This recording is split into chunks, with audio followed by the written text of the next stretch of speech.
Hello, everybody. Bo Freeman here, your North American marketing manager. I froze here. I hope you guys can still hear me. I froze. Am I still there?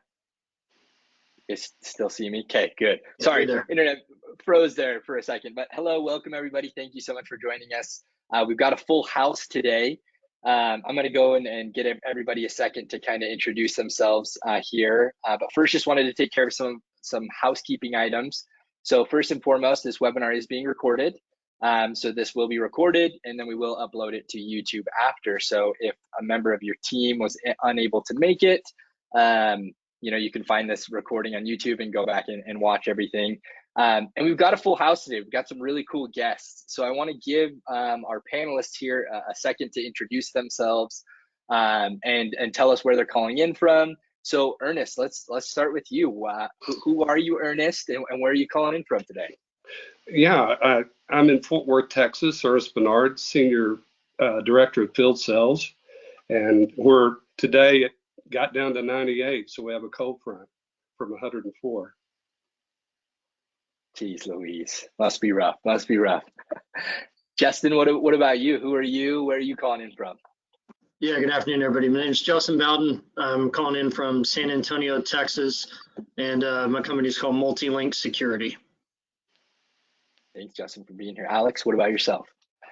Yeah, guys, thanks for having me. Alex Bertelli. I'm the CEO of Haven, the inventor of IQ Lockdown, and we're based in Nashville, Tennessee, and happy to be here on this webinar today with you. Thank you for having me.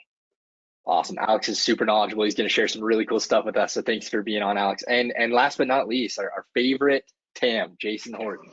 How's it going, everybody? Jason here, technical account manager here at Johnson Controls, calling from Utah. So happy to be here. Awesome. Thanks, Jason.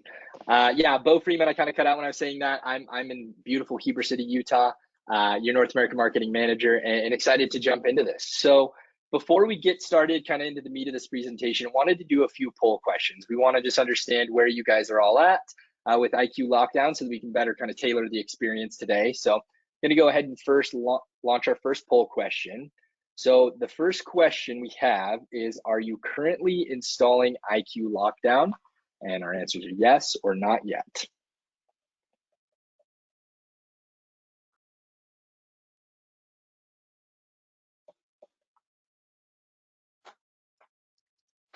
Wow, okay. We've got about 75% of you voted. 95% are not yet installing. So only 5% are installing IQ Lockdown. So very happy you guys are here today because we're going to learn why it's important and how you guys can start selling it. So I'm going to go ahead and close that poll. And then just another quick question, another poll question here. What barriers are preventing you from selling and installing IQ Lockdown? So our first point is you don't know enough about the product. You're struggling to find applications. You don't know how to approach selling to schools, churches, etc., those public spaces, or other. And you guys can go ahead and throw that in the chat.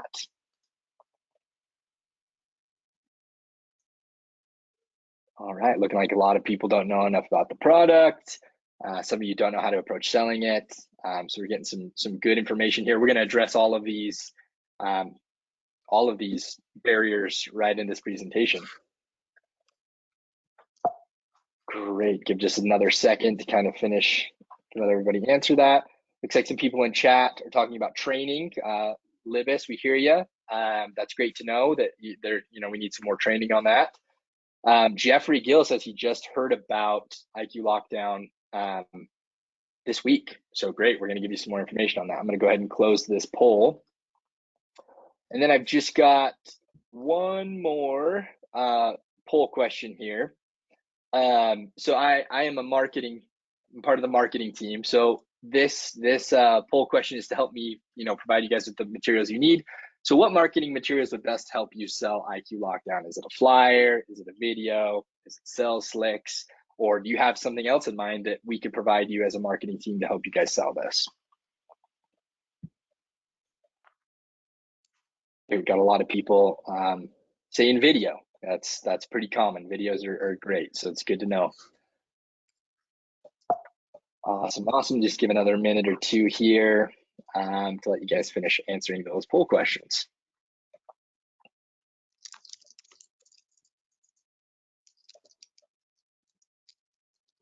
Awesome. All righty. Thank you everybody for participating in those polls. They really help us understand, where you guys are at, how we can better support you. And so thank you all very much for participating. So with that being said, let's jump into this. So the IQ Lockdown is a product we launched, I think, back in the spring, right? Correct me if I'm wrong. This when officially launched, it was back in the spring. And we're really excited about it. It's a really, really cool product with a lot of really cool applications. And it's a product that a lot of people here are passionate about because we believe that it can do a lot of really good in this world. So with that being said, let's jump right into this, Jason. So can you kind of walk us through the primary features here on IQ Lockdown?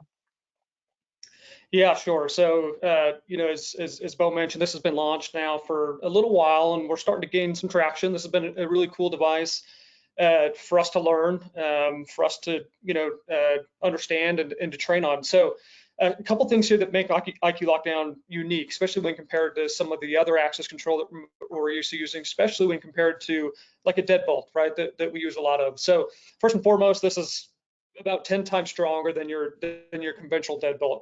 We've done a whole bunch of testing on this, reliability testing, drop testing, you name it.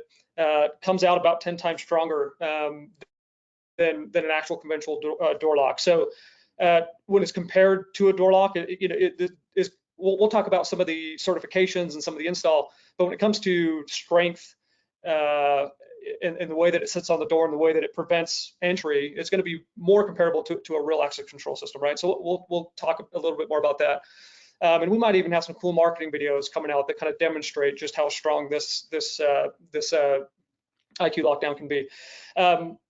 One of the things that stood out to me when I first picked this thing up and kind of got used to it was how easy the install was. To be totally transparent, I opened it, pulled it out of the box. I was a tad intimidated.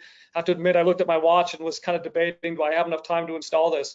And it turned out to be a super easy install. We're talking 4 bolts. You've got 2 bolts for the actual lockdown device, 2 for the bracket that sit on the door frame. First time install, reading through the instructions, it probably took me 45 minutes. Once you get the hang of it, and Justin can speak to this here towards the end, when he kind of talks through his experience with it, this is going to be something that you could install in 25 minutes or less once you get a little bit of experience with it. So very easy to install, way less, a little more intimidating out of box than it actually is. So easy to install. This is fully battery operated, so it's really 4 bolts. You run an egress button and you're done, right? No power is required. Runs on a rechargeable LiPo battery that gets around 2 years of battery life with normal use, and it's rechargeable. So when the time comes to recharge it, you can plug in the cable, charge it, put the cable back in your drawer for another 2 years. So that adds to the ease of installation, right? We're not running power wires or anything like that. And will fit any door with a standard 2-inch frame. So that's most commercial doors that we see. They're pretty standard. Most of them have a 2-inch metal frame, and that's what we want this thing to be mounted to. So, and then from there, controlling the device is really easy. We can control this remotely, or we can do it manually. We can lock and unlock it right from the lock, reach up. That's very easy to do, but we can control it remotely as well. So we can do this from the Qualsys panel, or from a Neo, for example, or we can do it from alarm.com. So it's going to show up on the alarm.com app like a deadbolt would, like a quick set deadbolt would. I can lock and unlock from my app just as easy as I could from the panel, or just as easy as I could manually. This does use Z-Wave, so it follows kind of the Z-Wave door lock limits that we have on the IQ panel. So we support up to 20 of these on per system. And because it's Z-Wave, because it follows that door lock logic, you could kind of mix and match these, right? You could use 10 lockdowns and maybe add in some traditional deadbolts, in other areas if needed. But it's going to pair to the panel just like a deadbolt, and it's going to run and be managed from the panel just like a deadbolt. So in terms of getting it learned in and using it, the process is identical to pairing in a quick set deadbolt, right? That we, like, as I mentioned, that we do tons of, right? So again, from the installation standpoint, from the pairing standpoint, very easy to do. In fact, you probably really don't need much training. And then code compliant, right? I don't think we want to get into the weeds here with code today, but as you can see here, this is FCC, it's 2008, it's 2018 life safety, NFPA, ADA, it's UL tested. The list of certifications is a mile long on this thing, but the thing that I think is worth mentioning and worth calling out is this isn't looked at like traditional access control. As we know with traditional access control, there's all sorts of fire code requirements, right? Where if, the smoke alarm's going off, we have to unlock doors and stuff like that. This kind of, Alex could probably say this more eloquently than I could, but it's looked at like a Z-Wave door lock from a code perspective. And so this can be installed in commercial without having to apply to all the traditional access control code requirements that maybe you're used to dealing with. So because it's looked at, because it's fully battery operated, because it's looked at like as Z-Wave deadbolt, we really haven't had a whole lot of problems getting this certified in a bunch of commercial environments. And with that being said, we actually work with a bunch of AHJs all over the country. If you guys get into a situation where you need to get into the weeds on the code with your local AHJ, we're happy to help out there. Anything to add from my team here on this stuff? I've got a question that came in. I think you may have answered it, but Jim DeWitt is asking us, can it be used on storefront doors to grant access like a traditional access control system? Kind of what you explained, Jason. Seems like the answer would be yes to that, right? But maybe want to expound, anybody on the team. I think we're good on that, right? Like that's feasible. Yeah, I could speak to that a little bit. I was involved with one install. It wasn't a store, but it was a school, and there is a plate that is provided to install it on an outside door, and we just ran some wires over to a desk so they could push the button at any time to close that door. But you can certainly install it there. Yeah, one thing I would add is that, if you are installing it on storefronts, which we've done a lot of those, to reach out to your TAM and we'll help get you the required accessory plate. We're just starting to move that accessory into distribution now, but you can successfully install this on in-swing and out-swing storefront doors that do have kind of the aluminum framing around it with the glass see-through. So it works on those types of situations and setups as well. Great. One other question came in. What is our holding force rated at? Alex, can you speak to that, or Jason, either of you know the answer to that off the top of your head? There's two different ways that people measure holding force rate. You're probably most familiar with a mag lock. This lock lasts 10 times longer than a mag lock does. So the door will either cave in half or shatter, whereas a mag lock, it eventually just breaks the magnetic force connection.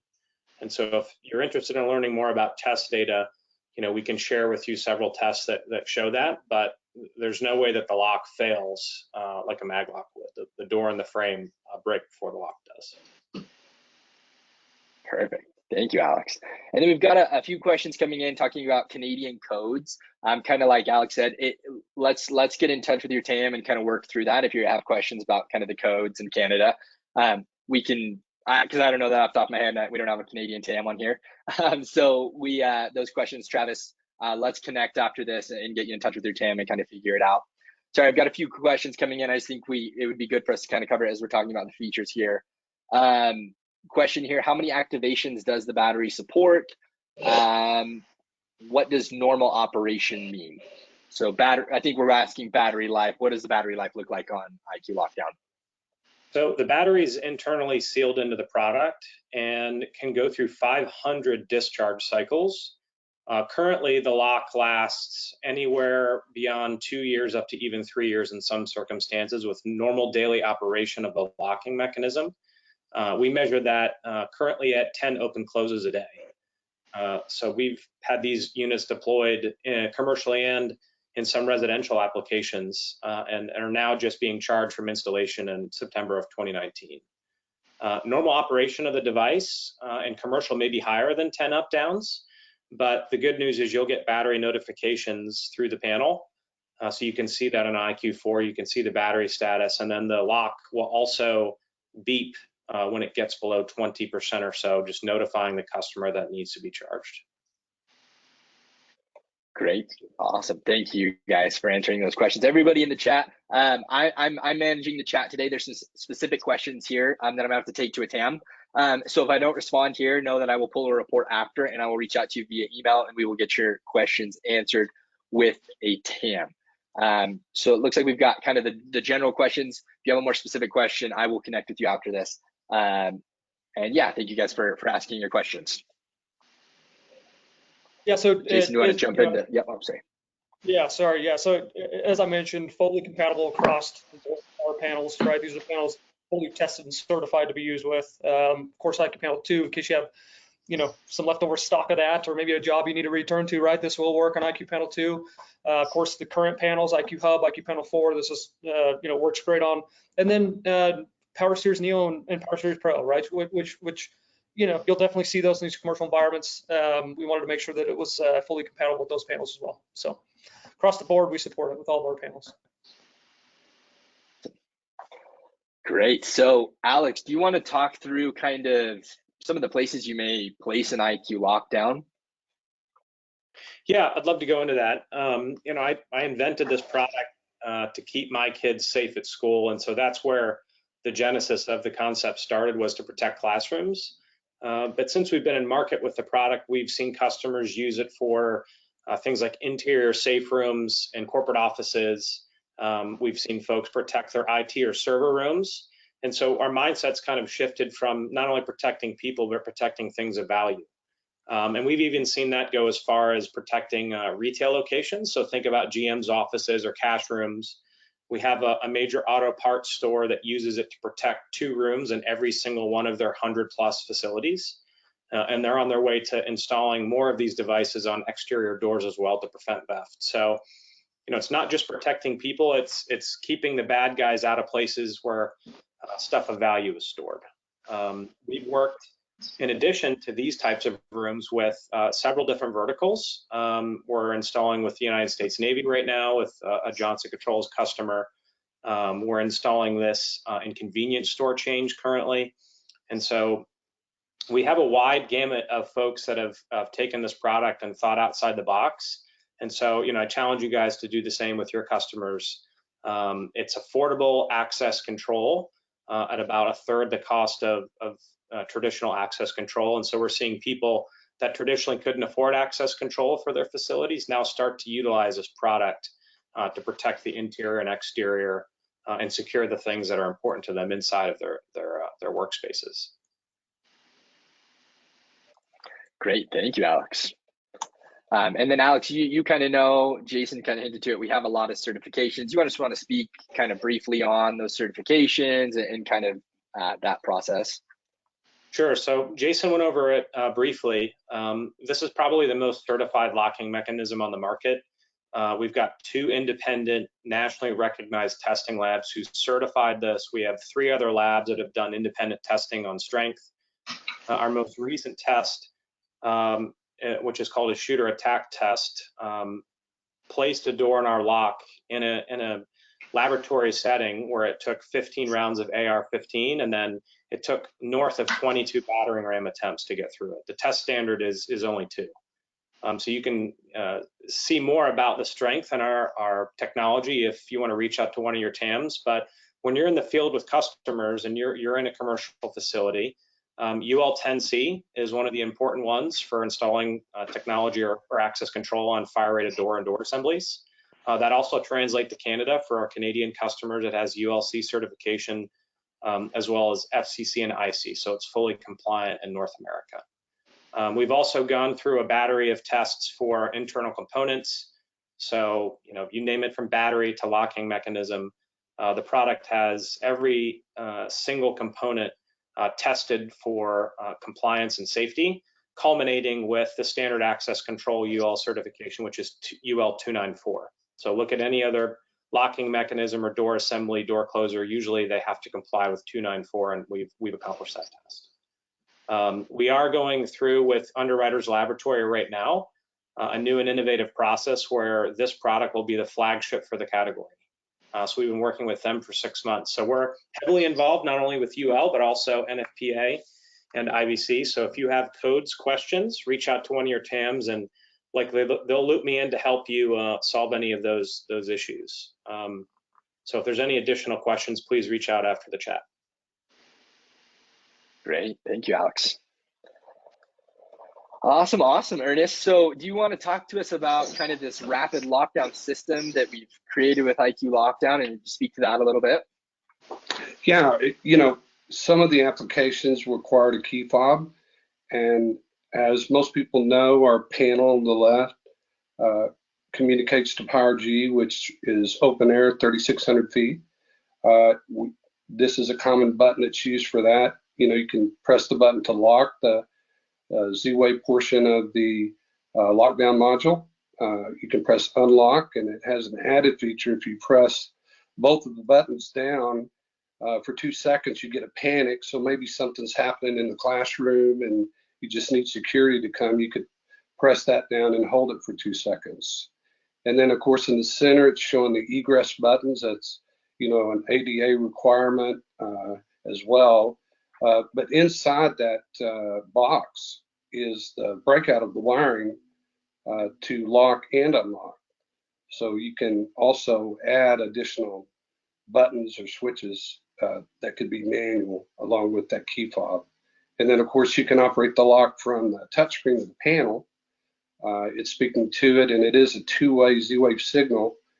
And the thing about 700 series, and now it'll be 800 series, is in our product, you can set that up to be supervised. So it's supervising the condition of the battery, whether the lock is open or closed.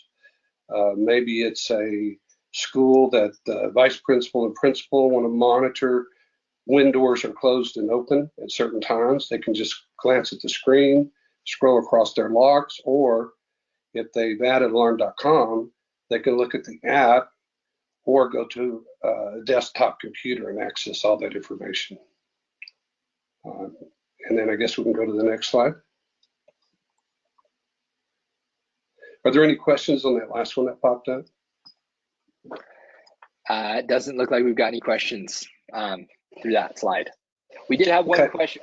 So how does it unlock? So how does the IQ Lockdown unlock the door from the outside? So how does that work? I think we kind of covered that. Yeah, this is a good timing too, because this slide is perfect for that. In one of the schools in Texas that we had, of course, they were 2018 compliant. So putting the lock on the outside door was fine. It was acceptable. But if someone pushed the button on the inside, locked it, and then they wanted to access it from the outside, we recommended the Knox lock, it's just KNOX is the name of the company. And if you do a lot of access control, you're familiar with this company, you get this type of a device through your local sheriff department or fire department. And there's certain keys that work with these. So we recommended that they put one on the outside for the fire department. And if they come up to the building and it's locked, they can stick their key in and turn it and override it through a contact closure going to the panel. And of course, like I talked about briefly earlier, the egress switch is hooked to a pair of wires that releases the lock if you want it to leave, but there's also a pair of wires in that same box that you can make a hardwired connection to hook up any of these kind of devices. Some of the dealers, there's a product called Seco Alarm, which is real common at most of your distributors. They have UL approved devices that connect to a hardwired connection. You could use those as well. And then on the left, the other thing we wanted to include is the PG9945. This is a Z-Wave device. So you have that, two-way 128-bit encryption, 3,600 feet open air, but it also has an input. So let's say that it's a desk or a teacher's desk or an office desk, and they wanted a way to trip the lock to close. You could wire just a regular red button to this unit, put it underneath the desk, and you wouldn't need to run a wire all the way over to the lock. You could activate it through Zone Follow in the alarm.com program. And then, the last thing to remember is, sure, you can use key fobs, you can unlock them, but in some cases, they didn't want to connect it to the panel. It was just a standalone unit. The way the unit's designed, you can walk up and flip the little lever on the far left of the lock and initiate it, or press the egress to open it.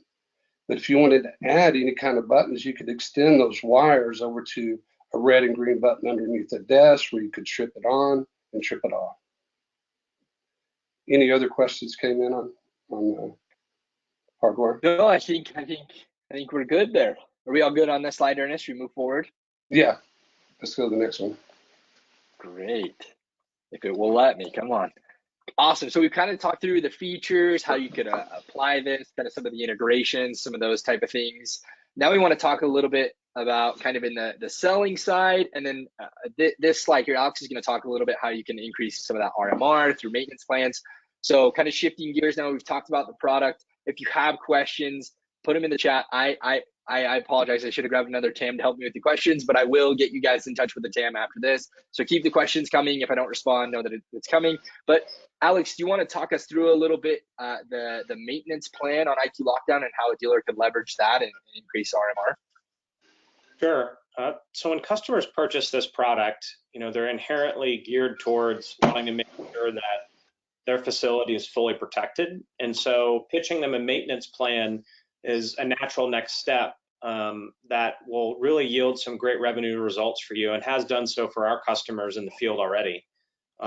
We reached out to a school 3 weeks ago who had inquired about our locking systems. We work with Johnson Controls, and from 3 weeks to today, they are outfitting 15 doors inside of their school with our lock. And they've signed up for a maintenance plan twice annually for the installer to go in and make sure that the lock works. Obviously, the lock lasts for a lot longer than 2 semi-annual cycles. But what's great to note is this company pitched a $250 per month, not only monitoring fee, but also rolled in the annual maintenance into that, along with cameras that will pulled through as a result of the sale. Great thing about the lock is you can check the lock remotely through your installer portal, and it will display any faults that the lock has. And the only maintenance that needs to be done on the lock is to make sure that it manually opens and closes and electronically opens and closes. It takes less than 15 seconds. And so realistically, a truck roll for this and the maintenance to review the locks on a semi-annual or quarterly basis will take your installer less than 30 minutes for a typical location that we're seeing. We sold into government facilities, and those customers are less price sensitive. I think one job we sold was 50 units into a facility, and that customer pays $10,000 a year in annual maintenance and annual maintenance checks for the devices. So the sky's the kind of the limit there on how you guys want to make additional revenue through maintenance plans, but it's been very successful for our customers.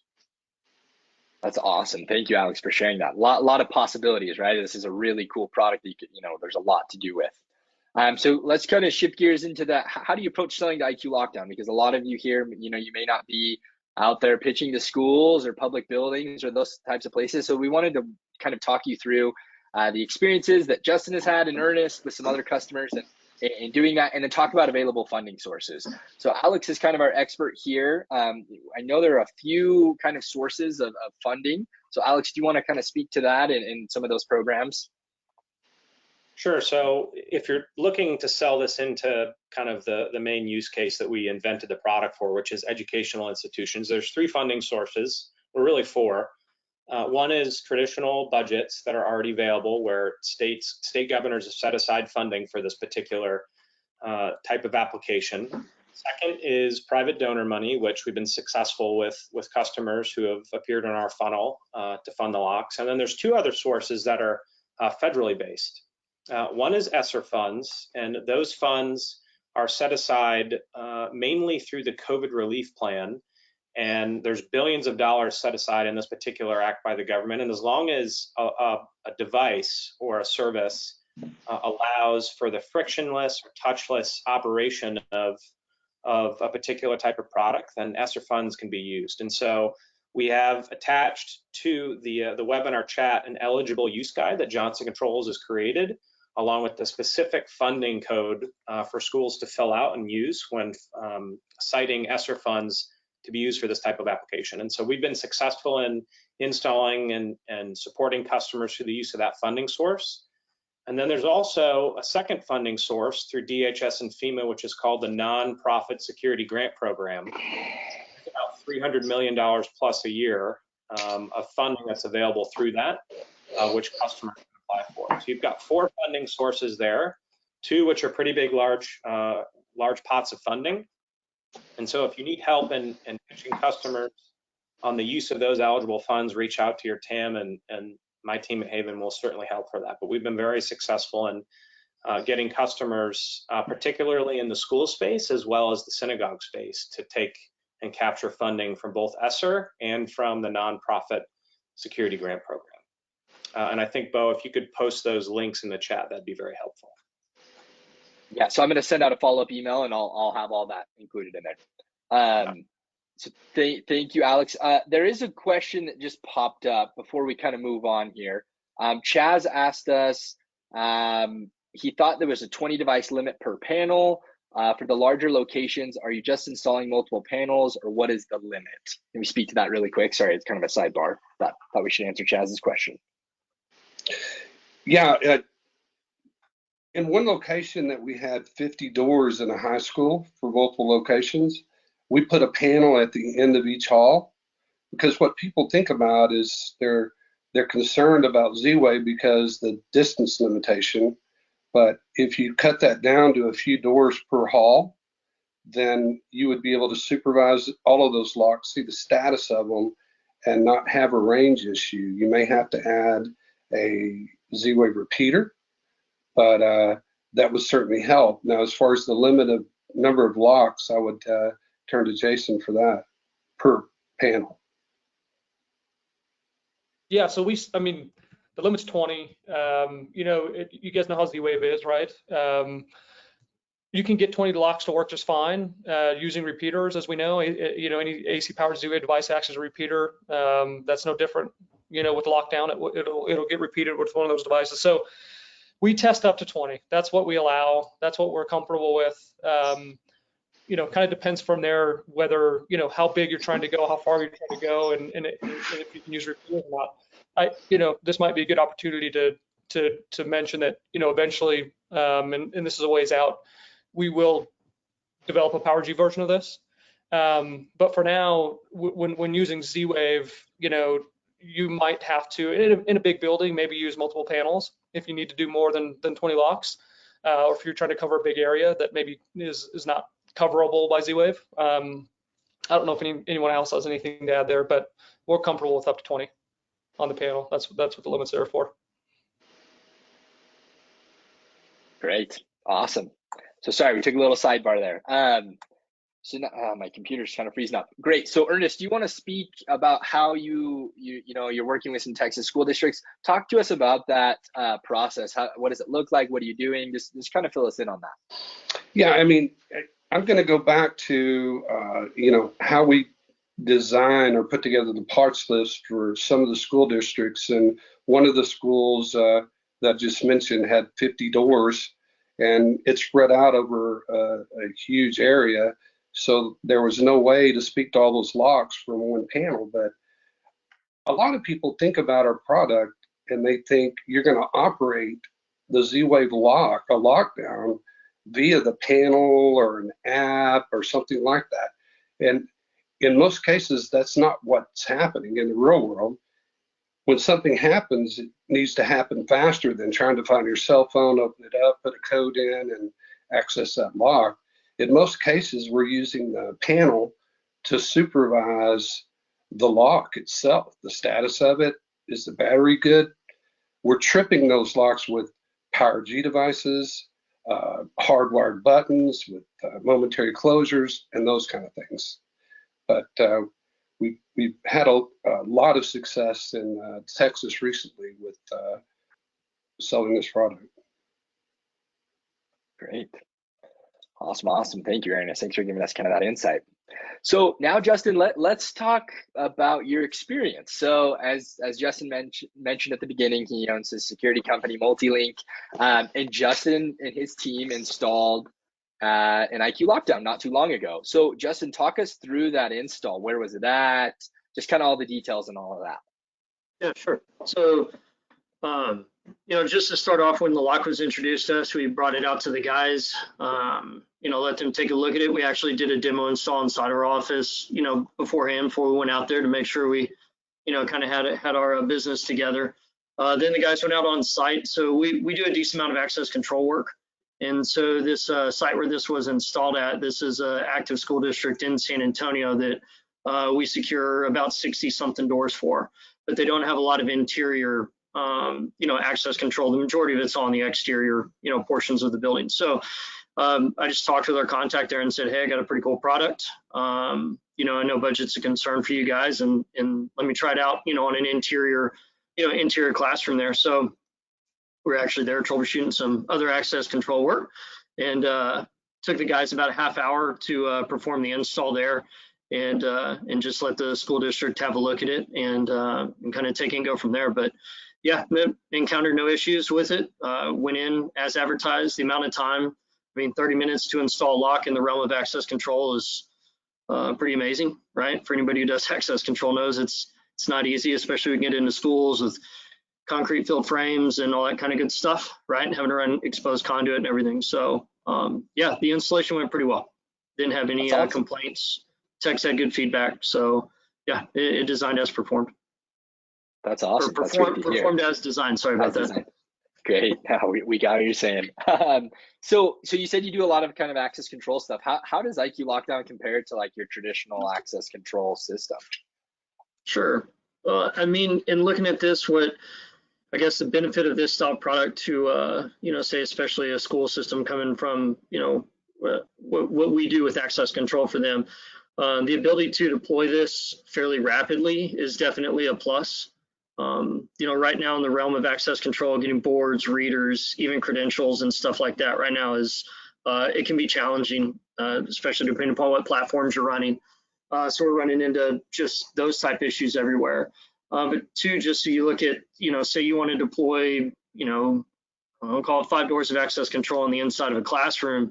You're talking probably 50 plus hours of work, right? To where if you were to go and look at something like this, propose it from a budget standpoint, it's budget friendly in the realm of access control, and it can be deployed pretty rapidly. So, given all the events and stuff that we've had, recently, we're just putting this in front of our school district customers, and just showing them that they have some other options that are out there to to help protect the classrooms.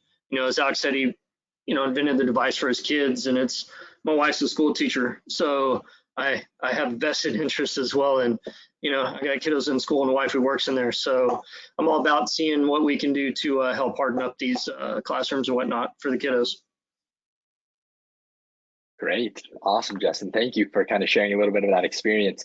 So we have a question here. Justin, maybe you can kind of speak to it. Ernest, Alex, it may take everybody, but Chris is asking, he says, what does a proposal look like to a school district? He says, I don't mean to get too detailed, but do you include a per door charge or project details with no line items? What does that kind of look like when you're bidding this to a school district? So just from our experience in bidding school districts, you normally got to get fairly detailed in your proposals. So in going this, I would definitely prepare it out in a per classroom deployment. Like you definitely wouldn't want to go in there with one line item. And then also to Alex's point, I think if you deploy this product, you must at least recommend a maintenance plan to where you're going in there at a minimum probably after each semester to ensure functionality of the device, as well as that the batteries are charged. Even though we know by the specs that they're going to last, you don't want to leave that open for questions. So I would make sure that that's part of the proposal. But if I was to put this together and say, put a 20-door proposal together for the school district, I would do it on a per classroom, a per device deployment, so that they'd have their price on that, and then as well as a maintenance plan for that. Awesome. I hope that helps. Thank you. Yeah, I think that should. Another question kind of along the same lines, Ernest, Alex, you may want to jump in here too. Gianna Aguilar asked, can you run us through your sales appointment process? Do you install a demo on a door for them, present price in person, or later through email? Just kind of how you guys would approach that. Let me take that one, Ernest, and then you can give an alternate take from a different experience. What's always worked for us is going to the customer and installing a small pilot, especially for those customers that aren't familiar either with access control or just kind of testing the water, since it is a new concept. And so What's worked for us is just install 2 of them, create 2 to 3 safe rooms, install the product. And if you install 2 to 3, you're going to get internal stakeholders who turn into your salesmen for you at that location. They begin to see the product. They see that one teacher or one classroom has it and theirs doesn't. So in every single instance we have done that, where we've just installed a demo, we've had 3 different sales events occur with that customer. And that's where we started to get into like 40 and 50 units at these locations. And so that has been our most successful approach, is starting with a pilot. Another example we have was a word of mouth introduction. That was 3 weeks ago. We were introduced to someone who wanted to protect their children's classroom. And 3 weeks ago from today, we are now quoting out the customer. The total project pulled through cameras. It's a $30,000 job with $250 of MMR every month. And so part of it's word of mouth that's been very successful, but the most successful is getting in 2 to 3 units and then having those internal stakeholders bring back additional sales for you. Ernest, do you have any kind of other? Yeah, what I do is I have an IQ lockdown module with me. It comes with the egress switch, and I've added a switch to close it as well and open it to the egress button. But to walk in with the unit, set it down, plug in a panel. That way you can demonstrate the product fully. Have it activated with alarm.com as well, because it's simple to transport, just a unit and a panel with a desk stand on it. Great. For those of you that are interested in a demo kit, get with the technical, get with the TAM. We provide the access to any JCI customer to purchase directly from our vendor a laser cut Pelican case. So that can fit the lock and the button. So if you're interested in having those demos for your sales guys, we'll provide that vendor through a TAM for anyone who's interested. But I do the same thing as Ernest. I carry that Pelican case with me everywhere, and it pops right up on a desk, and I can connect right to the alarm.com cloud and show the functionality both with the buttons as well as the panel. Libis here in the chat asked Ernest, how did you set up that demo? Can you expand a little bit more on your demo? Yeah, well, the egress button that comes with the unit, it has a cable that's connected to the lockdown. If you remove the 4 screws, the hardwired connections to both open and close the lock are right inside that little box. So you can, add any kind of other button you want, hardware button. That's what I did. It's nice when you're sitting down in a presentation and you can push one button on one side of the egress to activate the lock, and then push the egress to release it. And then there's a desk stand that you can add to the IQ4 that'll prop it up so they can see the screen. Just add one of those to your keypad, have it activated through alarm.com. So when you go in, you could also open up the app and show them in real life. It's like, hey, let's say you're the vice president and you want to look at, the vice principal, and you want to look at the status of all the classrooms. You could open up your app right here. You could look at all your locks, see if they're open to close, what the status is. It is easy to understand then. Great. Awesome. Okay, we got one more question we may be able to kind of touch on here. So what happens if the lock is locked while the door is open? Will it prevent the door from closing? If anybody has some insight into that. The lock will auto unlock as the door is closed. So it won't prevent the door from shutting. The bracket mechanism will ensure that the locking gate lowers. You'll, of course, have to re-engage that lock manually at that point, right at the point of closing the door. And there's a manual activation mechanism right on the lock to do that. If you need to deactivate the lock manually, that gate that pops up can be lowered by simply depressing it with your hand. So if all else fails, you can do it mechanically. One other thing to add that I'm hearing from the dealers is that when you install the IQ lockdown, the installation is more forgiving. With the mag lock, you have to have it lined up just so. You have to go out on a regular basis and adjust doors as climate change and the way the bracket's designed on the IQ lockdown, it's real forgiving of where it's located at. So if things change, the door shifts a little bit, you're not affected by that like you would be from a mag lock. Yeah, the locking gate mechanism doesn't actually touch the bracket until the lock is attempted to be broken through. And so you don't have, there's a lot less lining up that you have to do. We certainly include a template in there. But your techs, once they get in the field, I know Justin's first install was 30 minutes, but my guys can do it in about 11 minutes. So it's easy to line up. I invented the product with the installers in mind, making it super simple. And so on average, my guys, led by our techs here, can do one on average about 22 minutes is the typical install. And not having to have a fire inspector come out and look at it after you've installed it, because since it's a battery operated lock, it's not required to be tied into the alarm panel in case there's a fire to automatically release those doors. Great, awesome, great feedback here. One more question here from Travis. How's the battery charged? So this kind of two-part answer here. A barrel adapter dongle is included with the USB port on the other end. And so when you initially set the locks up, we recommend that you charge them by plugging them into the wall adapter and charging every single lock, line them up. But when you go back after installation for a semi-annual maintenance check, that barrel adapter can be left inside the boxed housing there. And your consumable can just be a battery stick that you plug in Velcro to the housing of the unit and leave in there to the next site visit. And so that's where you get into additional kind of revenue opportunities with going out to do those either monthly, semi-annual, biannual, et cetera visits. Great, awesome, thank you for answering that. So it looks like questions have kind of died down. We're coming up on our time here. Ernest, Alex, Jason, Justin, is there anything else you guys want to speak to on the lockdown? You think we've got it covered? Any other last minute thoughts we have?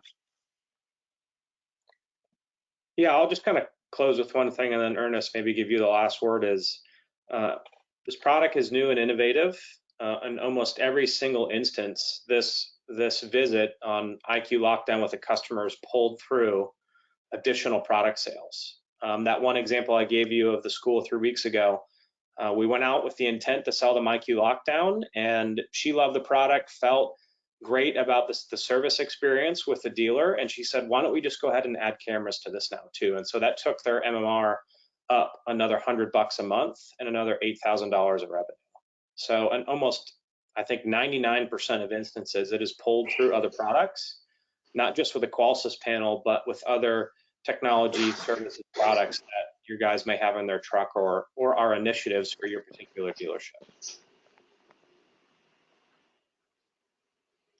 Yeah, and I'll add this, if you're speaking to alarm companies to sell this product for them to sell to the end user, it takes a few minutes to get them through the initial presentation because it's so new.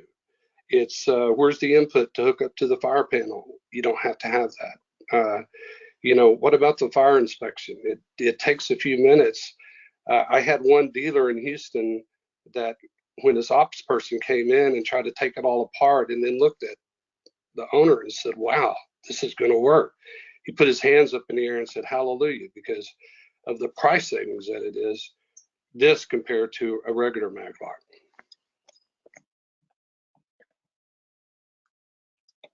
Great. Well, thank you guys so much for everything here. Like I said, if we didn't get to your question in the chat, I will follow up. We do need to give one of our lucky guests an IQ lockdown. So Justin, for being our guest today, you get to pick the lucky number. Can you give me a number between 1 and 400? Let's go 247. 247. Okay, let me find that number. Okay, it's looking like Thomas Davis is our winner. Thomas is not a JCI employee, right? That name doesn't sound like one of our guys. I've picked the wrong number for. So Thomas Davis, you have won an IQ lockdown. I will reach out to you, get your information and get that sent out to you. And then we will be following up for questions that were not answered.